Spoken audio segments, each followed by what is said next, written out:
You eat. And somehow, instead of feeling restored, you feel worse. Not all at once, not in a way dramatic enough to scare you, just slower, heavier, a little foggier than you were an hour ago. And because it isn't dramatic, you ignore it.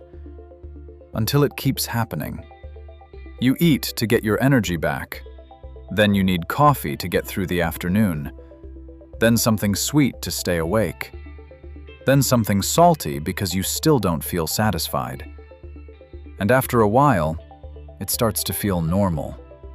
That may be the strangest part of all, because what feels normal now would not have felt normal to most people living inside a very different food system. At some point, you start blaming yourself.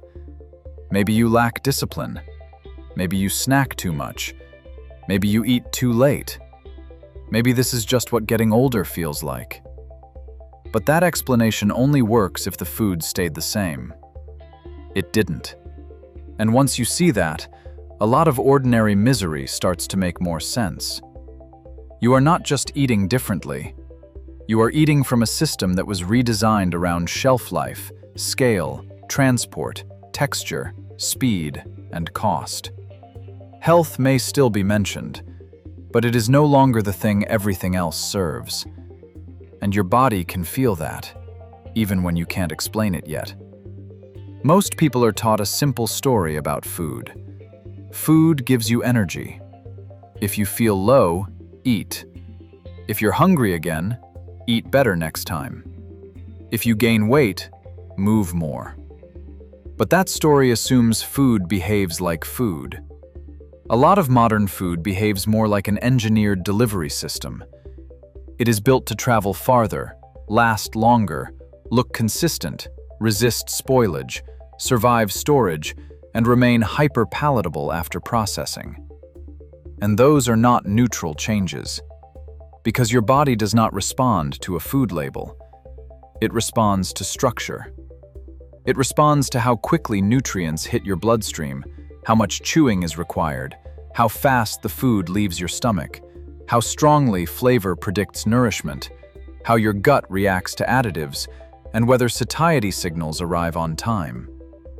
That is where the problem starts. Take the simplest example. You eat something highly processed and heavily refined.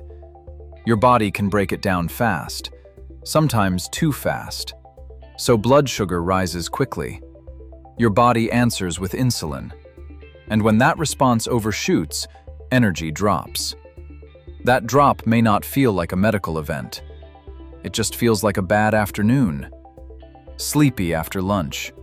Foggy at your desk. Craving something again 2 hours later. So you eat again, thinking the first meal didn't do its job. In reality, it may have done exactly what that kind of food often does. It gave you a short lift, then handed you the bill.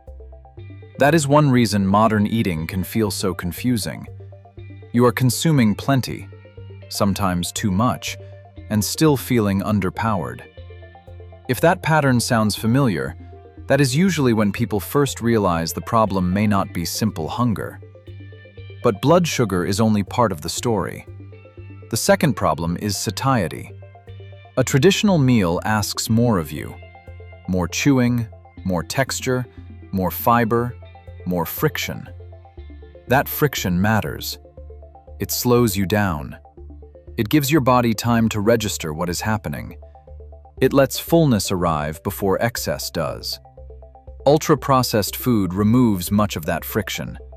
It is softer, faster, easier to keep eating. And that matters too. Because fullness is not just about how much enters your stomach.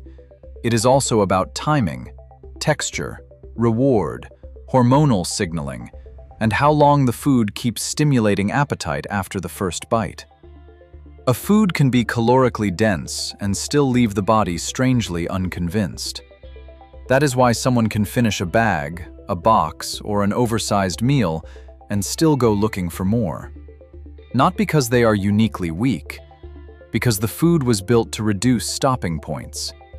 It was built to be continued. And once you understand that, a lot of private shame starts to look less private. It starts to look industrial. Not every food problem happens on contact. Some of the most important signals are delayed. You eat something today, you feel the consequence tomorrow. Bloating, irritation, brain fog, a vague heaviness, a stomach that feels slightly wrong for no clear reason. And because the reaction is delayed, you do what most people do. You separate the cause from the effect. You don't think, that meal caused this. You think, something feels off lately. That delay protects the system, because immediate pain creates clear memory. Delayed discomfort creates confusion. And confusion is easy to live inside, especially when the same kinds of foods are everywhere. That matters because modern diets are not just rich in sugar, fat, and salt. They are also full of compounds that serve the product more clearly than they serve the person. Emulsifiers help texture. Stabilizers help consistency. Preservatives help shelf life. Flavor systems help repeat purchase. From an industrial point of view, these are useful tools. But inside the body, the picture is less tidy. These ingredients do not just sit there as labels. They alter texture, speed, mouthfeel, and repeatability. They change how food behaves in the mouth, in the stomach, and sometimes in the gut. They can make eating easier, faster, and harder to stop. And when that pattern repeats day after day, the body is the one forced to adapt. That does not mean every additive is poison, and it does not mean every processed food is identical. But it does mean the burden of adaptation has shifted onto the body, and the body does not always adapt cleanly. Sometimes that shows up as obvious discomfort. Sometimes it shows up as something quieter. You keep eating, you keep functioning, but you no longer feel quite right after meals, and you cannot easily say why. Now, step back, because the deeper story is not just what is added to food, it is what food has been asked to become. For most of human history, perishability was normal. Food spoiled, bread hardened, milk turned, produce bruised and collapsed, meat had urgency. That fragility was inconvenient, but it was also honest. It told you food was alive, unstable, local, and temporary. Modern food systems spent the last century trying to defeat that instability, and in many ways they succeeded. Now bread can last weeks, packaged meals can last months, snack foods can sit almost indefinitely. That change is often presented as pure progress, and from one angle it is. Longer shelf life reduces waste. Large-scale distribution feeds cities. Stable products lower logistical risk. Consistency helps retail. Those are real advantages. But every system solves one problem by creating another. The more food is optimized for stability, the more it tends to move away from the cues your body once relied on. Less variation, less seasonality, less locality, more uniformity, more intervention, more distance between origin and eater. At that point, food stops being only nourishment. It becomes infrastructure. And infrastructure is judged by different standards. Can it scale? Can it survive shipping? Can it maintain appearance? Can it be sold cheaply? Can it be reproduced identically? Those are not small questions. They shape what gets made in the first place. And once those priorities move upstream, they return downstream as a daily feeling. Food that lasts longer, looks cleaner, travels farther, and somehow leaves you less convinced that you were actually fed. Now, go one layer deeper. Even before food is processed, agriculture itself has changed. Animals are grown faster. Crops are selected for yield, storage, durability, and visual consistency. Again, none of this is random. A system feeding a mass population will always reward output. More per acre, more per animal, more per truck, more per hour. That logic is efficient, but efficiency has blind spots. When growth becomes the central metric, other qualities become easier to treat as secondary. Taste can flatten, texture can change, nutritional density can drift, biological resilience can weaken. The product still looks successful, but the internal quality is not necessarily the same. That is one reason the modern eater often ends up in a strange position, eating more, absorbing more calories, yet still feeling undernourished in ways that are hard to name. Because the body is not only asking, "How much did I get?" it is also asking, "What exactly was this?" and "How complete was it?" That question leads underground, to soil. For decades, large-scale agriculture has leaned heavily on monoculture and synthetic inputs. Grow the same crop repeatedly. Replace what is most immediately needed. Keep yields stable enough to sustain the system. This can produce abundance. But abundance is not the same thing as fullness. Soil is not just a platform that holds plants upright. It is a living exchange system.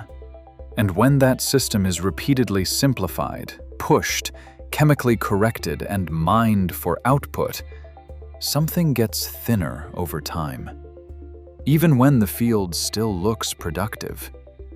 That matters because nutritional quality begins before the supermarket. It begins in the ground. And if the ground is treated mainly as a production surface, the food grown from it can begin to reflect that logic. Still edible, still marketable, still profitable, but not unchanged. Most people never frame it that way. They just notice that they can eat a lot and still feel oddly unfilled. Not starving, not full, just not quite restored. If you want to understand why so many people feel overfed and underpowered at the same time, this is part of the answer.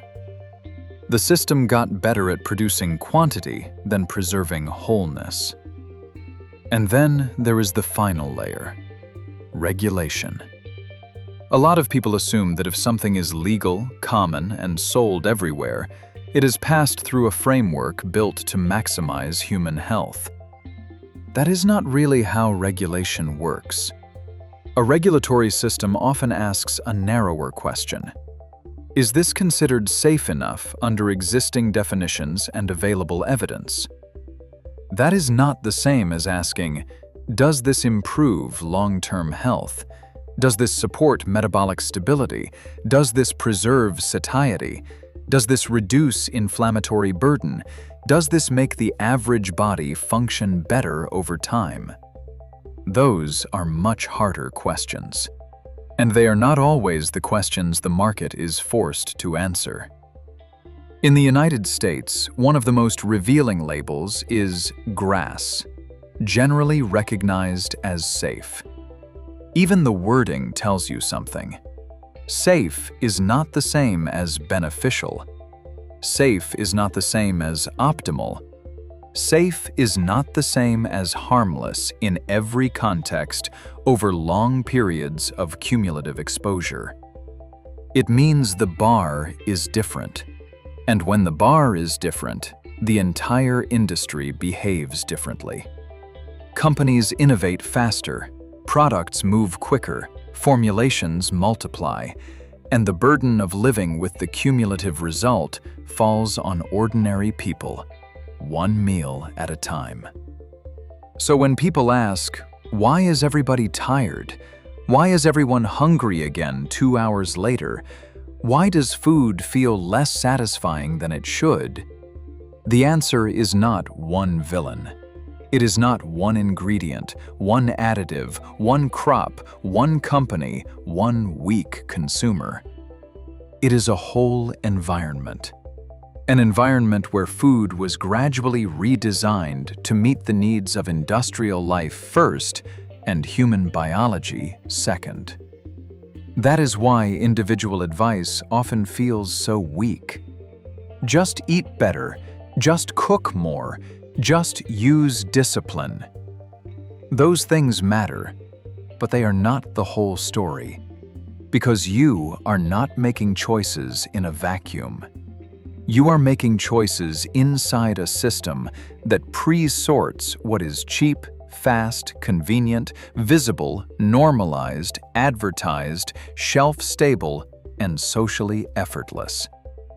By the time you reach for food, many of the deepest decisions have already been made.